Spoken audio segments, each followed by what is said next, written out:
bana veni mombele na quartier mombele bazali kolela fulu moko ezali wana esali bamvula ebele kasi bakonzi bazali kobeta yango kara pati mwamba filmaki yango fulu oyo ebanaki neti je awa toza na veni mombele na quartier mombele na commune ya Limete. Population bango moko place oyo bayaka kobwaka matiti ndamu kasi lelo esika oyo efungwami fulu ye munene makasi neti mikolo oyo periode ya bambula soki kaka mbula epeti ma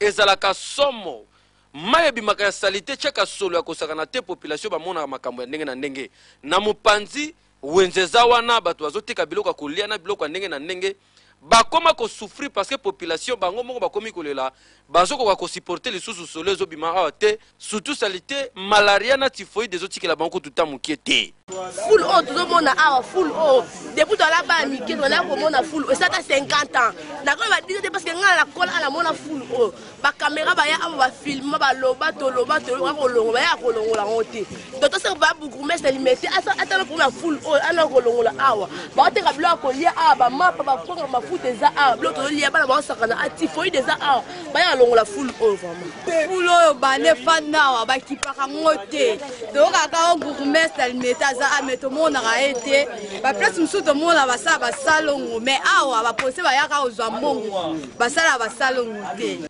tala modèle full oyo komeli ezolakisa à tel point que population ya côté oyo na veni mombele il faut batika kobwaka d'abord matiti awa ya mibale bourgmestre ya Limete aya kosala salongo ya kafu